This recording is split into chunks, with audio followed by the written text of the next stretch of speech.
This is the On Target Preparedness podcast with David Hesselmeyer. This podcast is devoted to discussing the challenges, proven methods, and success stories in emergency management for all types of agencies. Here is your host, David Hesselmeyer.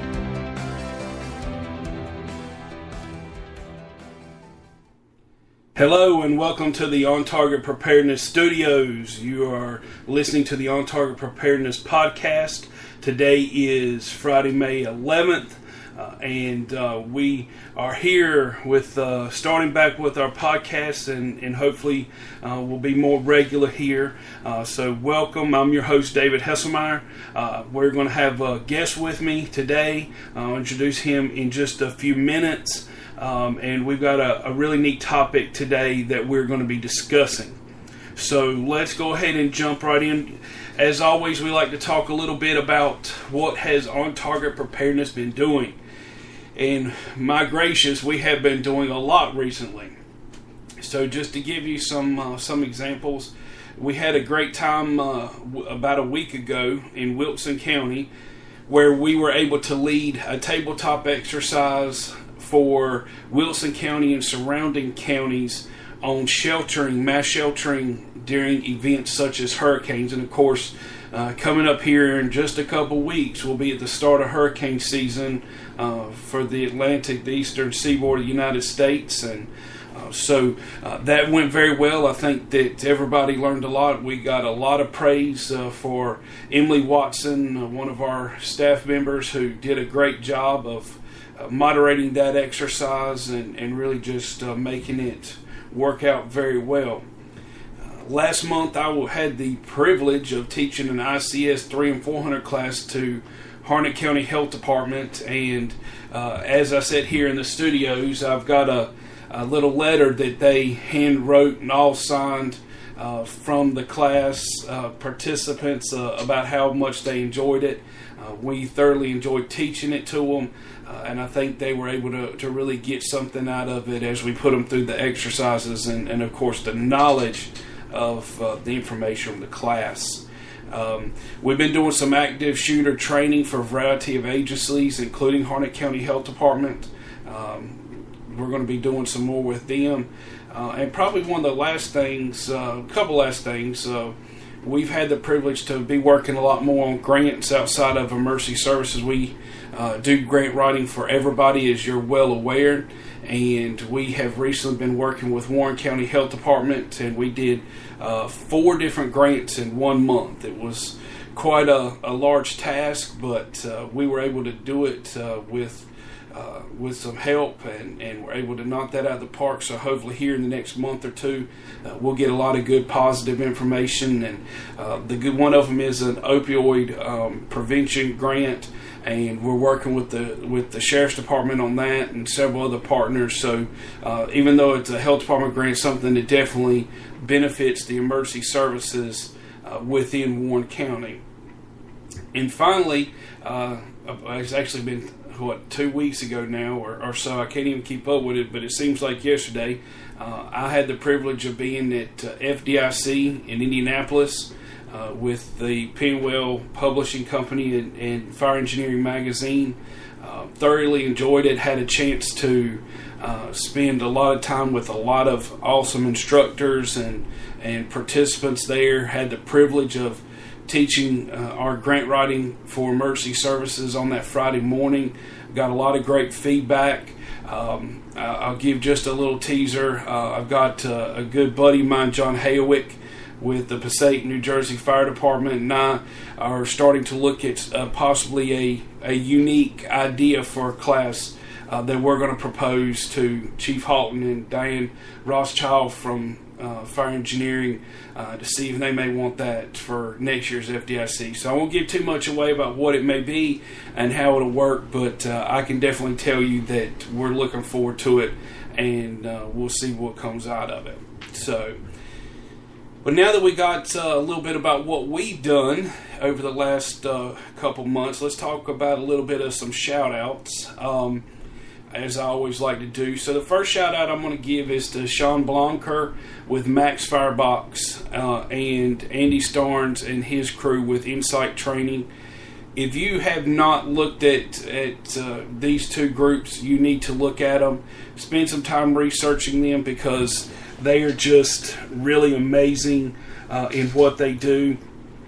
And Sean has a great product in the Max Fire Box that allows you to show fire behavior and tons of other opportunities and training for the fire service. And Andy and his group work with Sean to show how you can use the Max Fire Box for training on thermal imaging cameras and things to that nature. So definitely check them out and see how you can get involved with them. The Max Fire Box is very reasonable, as well as Captain Starnes' training is very reasonable, and he's got an awesome tool on thermal imaging cameras that I believe you can get from the Max Fire Box website, as well as the Insight Training website as well.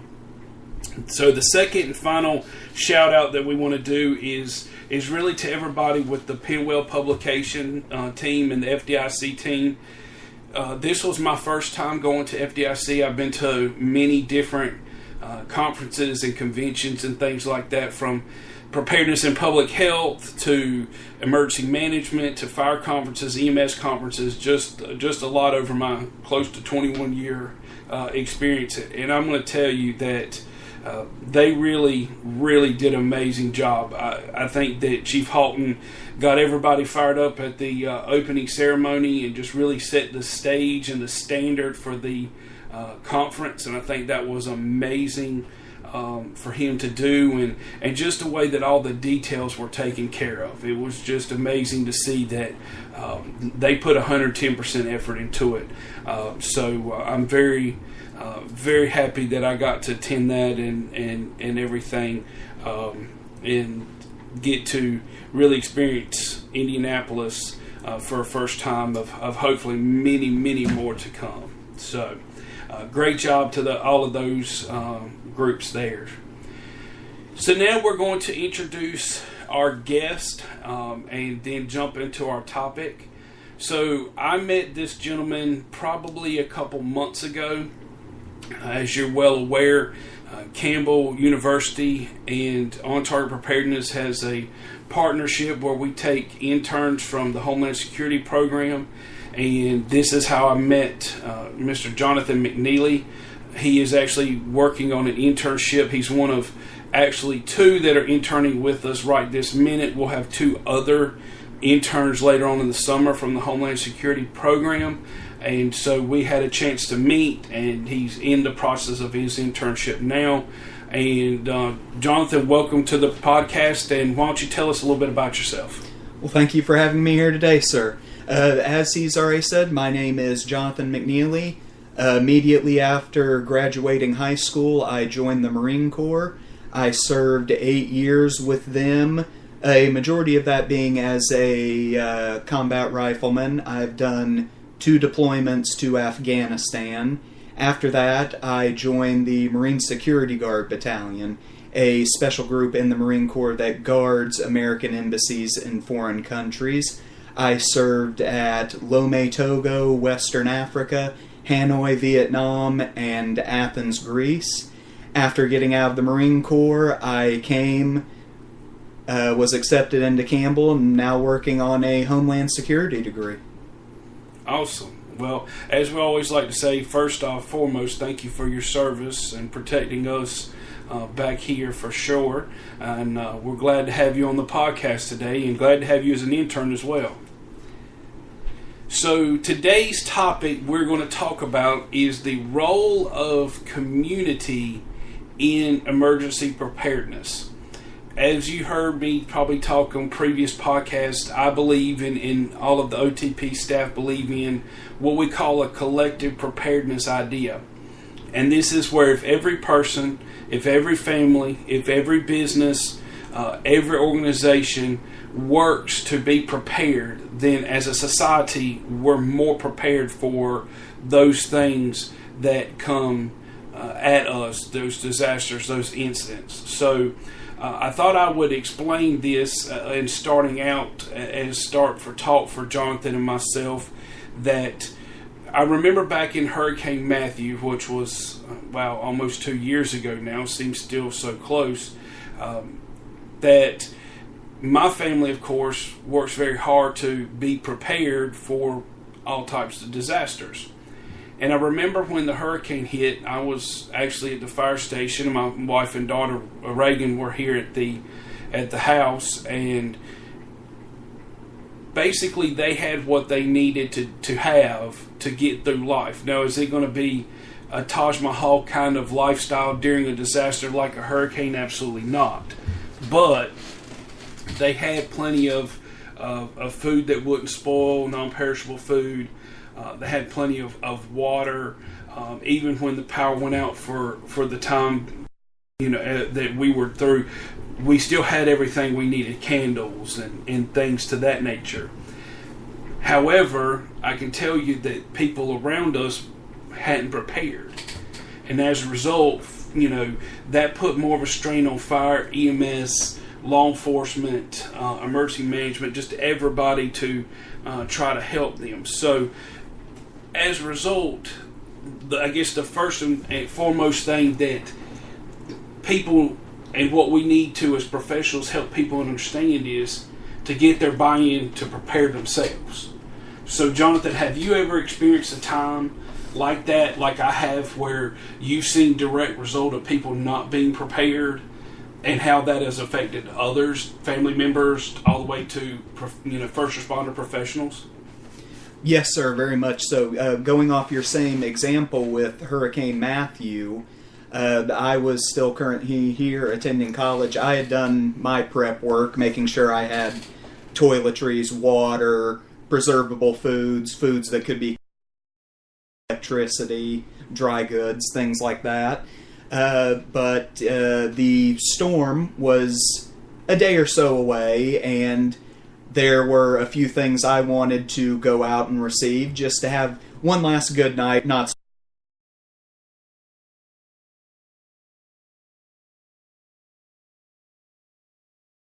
It was crazy. The bread aisle was completely empty. The soda and water aisle completely empty. Lines all the way into the end of the aisles for the cashiers. By the time I had gotten the small things that I'd wanted and gotten to the line, I just looked at the lady behind the cash register. I'm just like, are you doing okay today, ma'am? And she's just like, I just want today to be over. And I'm just like, well, hopefully your shift's over in a little bit.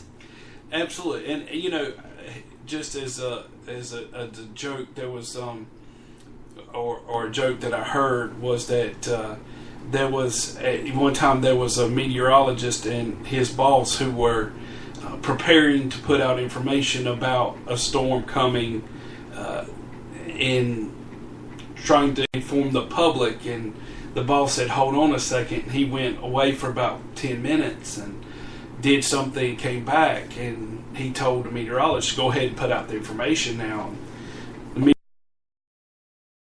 All of a sudden, the meteorologist asked his boss and said, okay, wait a minute, what was this about? And he said, well, I had to go and buy stock in all the bread and water companies before you put that out. So, but that's a very powerful thing, and I think we have to work hard with our citizens to get them to buy in, and I think that's a very hard part for professionals, because people don't want that. People don't want to prepare for themselves. They want somebody to prepare for them. So what do you think, John? How can we sit there and work with people and try to get them to understand that they need to prepare for themselves? Well, as you said, education is definitely a high point of it, because, like you said, there are the people that want other people to take care of them. You've also got the ostrich people who want to stick their head in the sand, hope it's not going to happen, roll the dice, hope that Hurricane Matthew's going to just curve just right that it goes past them. Then, of course, they are the ones that cause the problem when power's been out for a week, water's gone, then they become a strain and a weakness on the other people in the community that have done their part, and on the first responders that have to take their time, put themselves in danger to come in and help them. Absolutely. I mean, I totally agree, and I think that as professionals, we have to make sure we don't get comfortable with the idea, well, people aren't going to listen to us, let's not worry about it.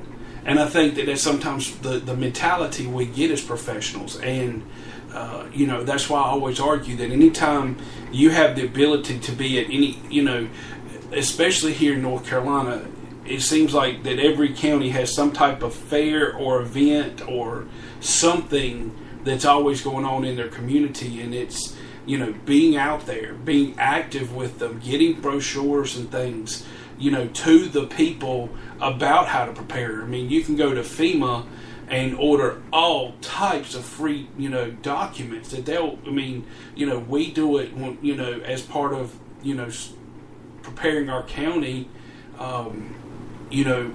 pro bono, that we just, we order all these pamphlets and they're free, and they'll send us boxes and boxes of them, and we'll go out to stuff like Irwin Denim Days and have a booth and try to get them to do that. So I think that's one thing that we as professionals cannot let happen, because if we go out there, spend 4 hours, and we get 4 families to prepare, that's 4 more than we did before. And not only that, but we also have to look at, is that going to start the domino effect? Maybe not for the whole county, but maybe that says it gets a couple more families to think about it. Because if me and my family's prepared, then, well, maybe somebody else sees us and goes like, that's a great idea. Maybe we need to do that, and stuff. So, definitely one of the resources, y'all know, listen to this, that we like to share, all bits of resources we can, and go to FEMA's website. They have all kinds of brochures and pamphlets about being prepared, things for preparedness for elderly people, preparedness for pets, all kinds of stuff, and they're free. So just order them, get what you need. You can't beat that, and definitely make sure that we don't get comfortable with those kind of things. So Jonathan, we've talked already some about the idea of overall preparedness, and we've kind of mentioned too a little bit about the idea of having stuff together. So let's talk for a second about the stuff that we have in terms of being prepared. Like, for instance, my family, as a family that prepares, we have an extra amount of non-perishable foods. We keep, extra water. We keep extra candles. My wife, that's pretty easy for my wife. She loves candles in the first place. So, we have a disaster. The house will probably smell good because we'll have nice scented candles. They won't be just a plain Jane version of them. So, it's kind of a way to 2 birds with 1 stone. But, all kinds of waterproof matches. We make sure we have enough medicine. We never go to a point where we have less than a month's worth of medicine and things like that. What are some of the other things that you can think about that maybe you have that I haven't mentioned here yet? Well, one of the first important things you've got to think about in a scenario like this is a lesson that I personally learned very early in the infantry, is that ounces turn into pounds. That means when you're prepping for something, you need to acknowledge the fact that the worst case scenario may happen, that you need to be prepared for a large variety of things, and that you may have to leave your home. You may have to pack up and run. That's where ounces turns into pounds. You have to acknowledge the fact that you're not going to have a Taj Mahal lifestyle because you can't physically carry that with you. You have to be able to sustain yourself on what you are able to handle, what you are able to carry either on your person, with a backpack, or with a vehicle should you have to leave your area. The other thing, important thing that it comes down to, but something a lot of people don't want to discuss, good part of a bug-out bag is a way to defend yourself. Because, unfortunately, that's what it gets into.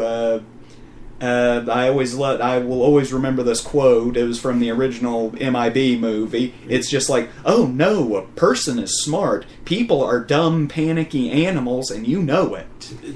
We, unfortunately, when things go wrong, we tend to, unfortunately, make matters worse. So it comes down to the time that you have to decide what you are capable of doing, what you need to defend yourself, your property, your family, your loved ones from the people that are willing to ruin your life to sustain theirs. Absolutely.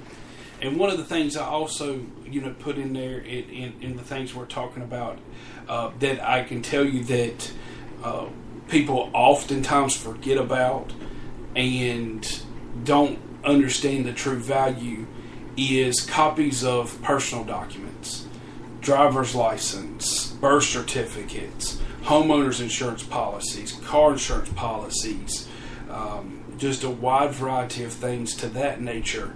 And I can definitely tell you, and Jonathan, we've talked about it before, when it comes to FEMA and the assistance that they can offer, excuse me, occasionally, if certain disaster declarations, happen, they have to have proof of stuff. They have to have proof that you own your house. They have to have proof that you are who you say are. All those things, and they're not able.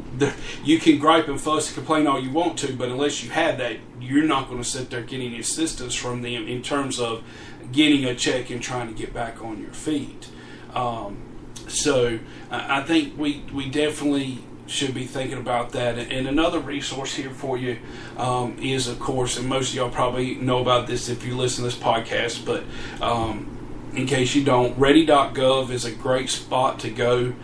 They have all kinds of documents as it relates to what should you have in a bug-out bag or a preparedness bag that you take when you leave, as well as if you're sheltering in place.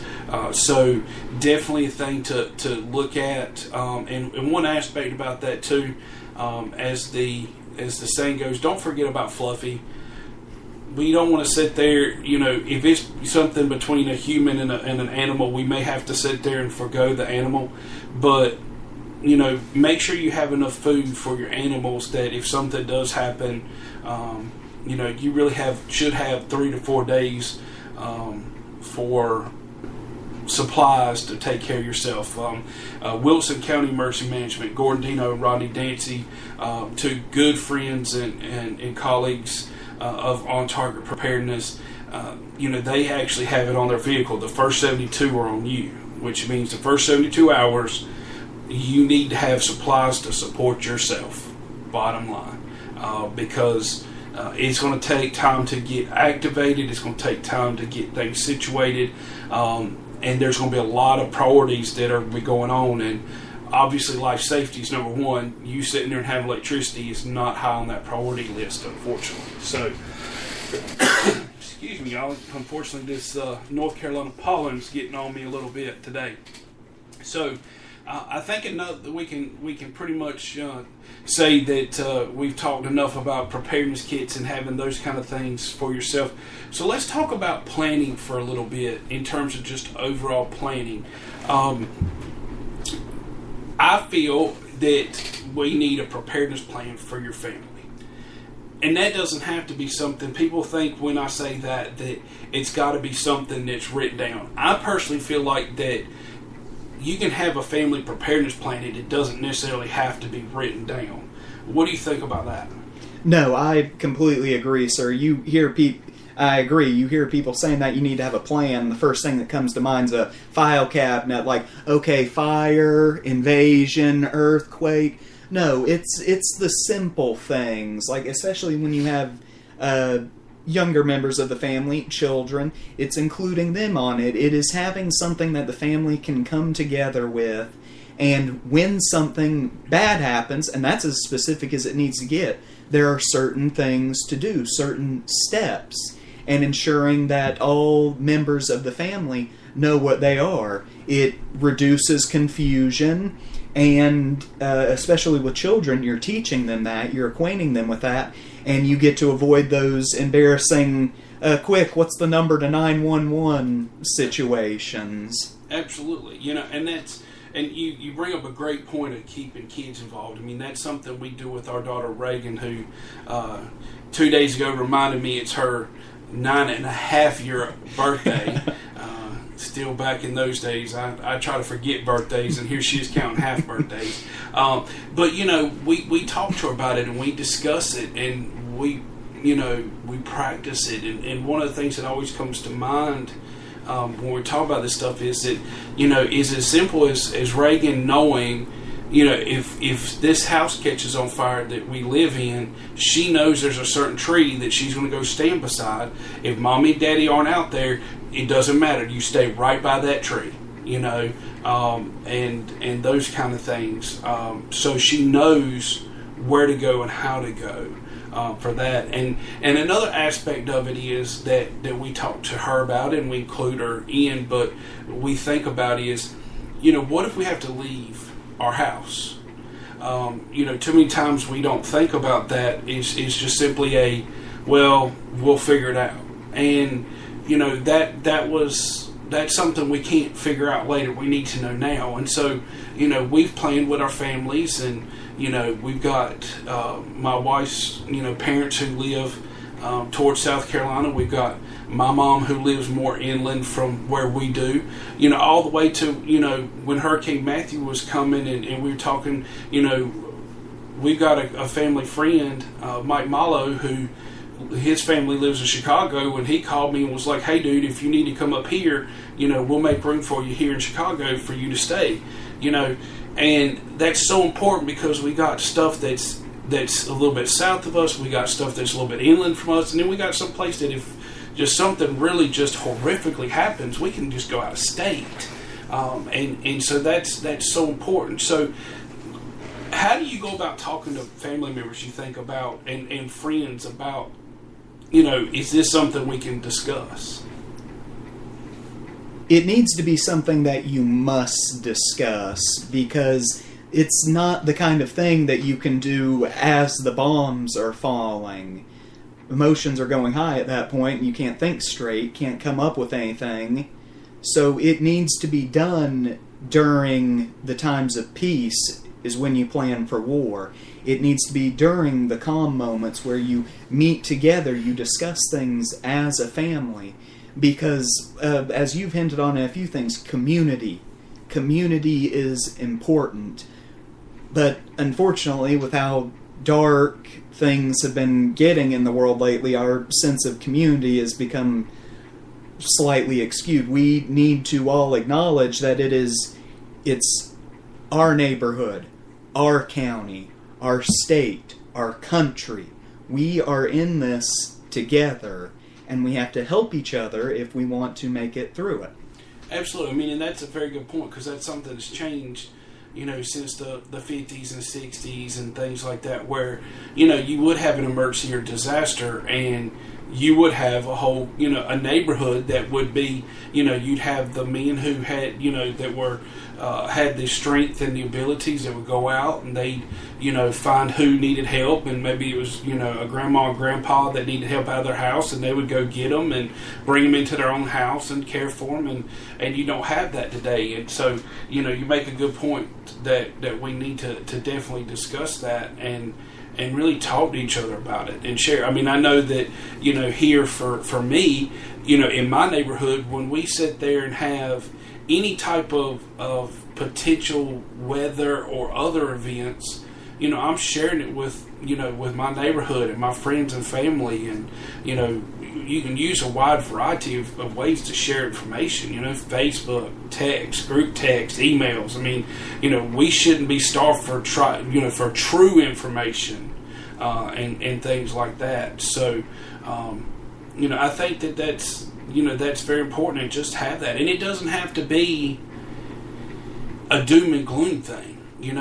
So many times you hear people, I don't want to talk about that because, we're talking about something horrific or something like that, and it's not that you have to do that. It's just talk about, if just leave it at this. If I have to leave my house and I can't go back to my house for a while, I mean, it could work. What happens if I don't know, we've got kids this day and age, and we go to hotels and stay, and you come home and you bring tons of bed bugs and lice in the house, and you have to have it exterminated. You have to be out for 5 days. Well, the same planning process can work for that as it is if a massive hurricane's coming or whatever, or a huge wildfire. So it doesn't have to be that mentality that this day the world's coming. It's just, I can't stay in my house for a certain amount of time. Where can I go? And having some place that you can go somewhat local and then farther out and farther out. So the best thing just is to have the conversation, with, first and foremost. Because, like you said, you brought it up, it's very similar. Just like you said, bed bugs in the house, wildfire coming towards the house. The situation is different, but the outcome is the same, that you are going to have to be outside of your home for a large period of time. Absolutely. And, you hear all this day and age how the idea that, there's shelters and things like that. And, I think that's something else we as professionals have to inform the public of, is the fact that sheltering is not this grandiose thing. You're not going in and having a king-size bed with a pillow top mattress and, somebody who's going to come and take your order for, whatever kind of food that you want. And, the bottom line is, with a mass care shelter is simply just to provide for your basic needs, which is a roof over your head, the ability to go to the bathroom, just the bare essentials like that, and it is not anything else. And so 9 times out of 10, if you plan, you're going to have a better setup at your friends or family's house than you would if you were going to a shelter. So we've hit on that a little bit, and I think the final piece that we need to definitely hit on is the idea of staying informed. And how do we as emergency professionals keep people informed, and how do we stay informed? And so the first thing I want to mention is just, is thinking about the day and age we live in, and how everybody can have what looks like a professional website. Everybody can have what looks like a professional Facebook page and all these things. And so I think we have to be very careful where we get our information. I guess I always call it back, and Jonathan, I'm sure you've sat there and seen this too. How many times you're on Facebook and you sit there and see some picture and everybody's like, oh, it's the realest thing, it's true, it's true, it's true. And then you sit there, then all of a sudden somebody comes out and says, I took that picture and altered it like this, this, and this. So, how many times have you seen it on Facebook? Too many to count. The same thing with, did you hear so-and-so celebrity's dead? And then that catches like wildfire. Absolutely. So, we've got to be careful of where we get our information, and validation, I guess, is what we have to do, because we can't stop people from talking. But us as people and us as professionals, we can validate information. And I think that's what we have to learn is look at things, look at it on face value, and decide, all right, is this the truth or not? Is this something that, is the case? And there's plenty of reliable information out there, going on Facebook. You got, the state of North Carolina has Facebook pages. State Emergency Management has Facebook pages. A lot of county emergency management have Facebook pages. You've got reputable local news sources that, emergency management professionals tell the public, and it's something that's so important, in my opinion, for local EM officials, is to let the public know beforehand, who are you going to go to if something happens? Who are you going to be giving your information out to? Whether it's, the only news station I can call their call sign is WRL for some reason, but I think the other one may be TVD, I think there's WITN and things like that, is, you know, letting the public know, hey, look, those are reputable sources. Those are places we're going to be passing out information to. So that way, you know, that helps with the validation piece of it. Is, you know, not saying that you can immediately take it on face value, but it helps with that piece. You know, I think we look at Katrina, and I think that's one of the biggest failures was how that information, staying informed, wasn't the best thing. I mean, that's how people ended up in the Superdome, was because of the fact that you know, people heard that and they just started going to it and they didn't validate it. And Jonathan, you could probably speak to this about, you know, when you get that fake message and you don't validate it, what kind of headaches are there for you as a person, but also for the emergency responders trying to come out and help you? So, because like you're saying, it's a message coming out. It is a thread of hope that people are, at that time during a disaster or something, they are desperate to latch on to something so quickly that they don't know if they should be if that is either going to pull them out of a situation or drag them even further down. It's like here at Campbell, getting my degree, I am not going to write a 20-page paper and then include a source from someone's Facebook page. No, the sources I am going to cite on my paper are going to come from reputable sources, people with degrees, people that have published books, experts, and figureheads of the topic that I am discussing. Another important thing, I think, is, as you said near the earlier part of this question, it's just we are in a golden age of technology. It is completely unexcusable for people to not be at least somewhat informed, but at the same time we have to acknowledge that that has in a way softened us and made us a little weaker. I mean, a month ago they were coming in to repair something at my apartment and they cut through the Wi-Fi cord and I went crazy in about 4 days.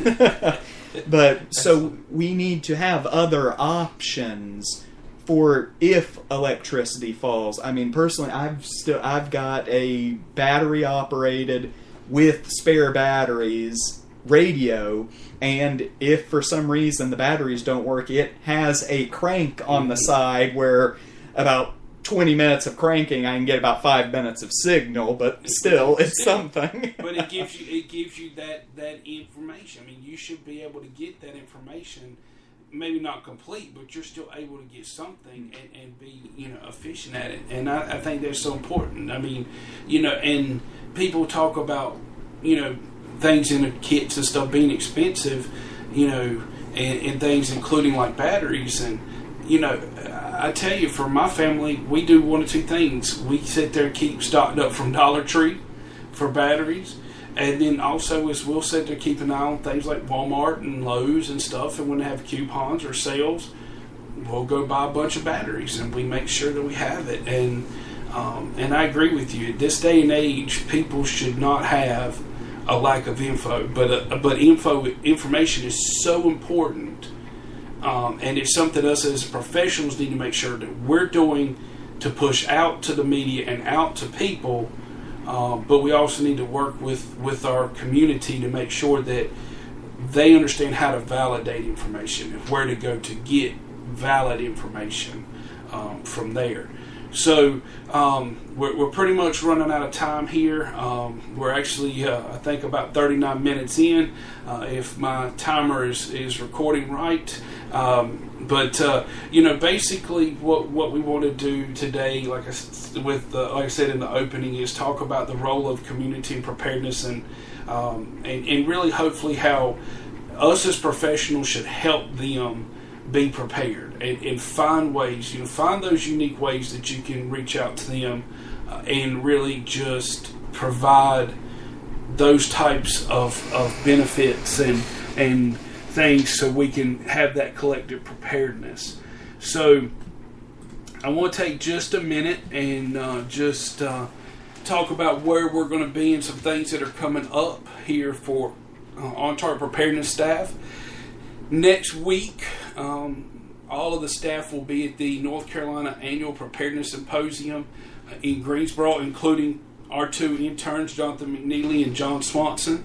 They're going to get a chance to ride with us and go hear some lectures and do some networking with that, which should be a good time. June 1st, we'll actually be at the Harnett County Health Department in Lillington. We're going to be doing an active shooter full-scale exercise for the Health Department DSS building there in Lillington and seeing how people respond to that. Coming up June 14th through the 17th, I actually will be at the South Carolina Fire Rescue Conference. I have been given a wonderful blessing to teach grant writing for emergency services twice, as well as recruitment and retention, how to get good people and keep them twice. So I'm going to be busy teaching a lot. I believe I'm teaching twice on Friday and twice on Saturday, but look forward to that. July 16th, we'll be in Franklin County. We're going to be doing a full-scale sheltering exercise for the staff there with emergency services and DSS and health department. And then finally, not finally, but also August 10th through the 11th, we'll be at the South Atlantic Fire Rescue Expo Safer Conference in Raleigh. I'll be teaching grant writing for emergency services again twice. I believe that's on Friday and Saturday. Finally, I will be actually teaching at Campbell again this coming semester, in the fall semester, on public health preparedness for their Master's of Science in Public Health program. Looking forward to that and everything. So we've got a lot of stuff going on. That's just a little briefing of all of that. But you can check out our website, www.ontargetprep.com, or find us on Facebook on On Target Preparedness for more information and things like that. As always, if you're ever interested in contacting us about any of our services, from grant writing to CPR classes to any of our emergency management services, please feel free to contact us. Phone number 910-214-4086, and you can reach us on email at info@ontargetprep.com. And Jonathan, I want to thank you very much for being with us today and sharing your insight with us. Thank you again for having me here today. No problem. And thank you all for listening in. We appreciate it. Again, my apologies for having to had a little bit of a sabbatical there, but we're back on it, and hopefully we'll be regularly doing these. If you have a topic that you're interested in us covering, please contact us as well. We'll be more than happy to find that time and really do a good podcast on the topic of your choice. Thank y'all so much, and be safe out there. This has been the On Target Preparedness Podcast with David Hesselmeyer. Please contact us concerning feedback, questions, or thoughts at info@ontargetprep.com or at 910-214-4086. Thanks for listening.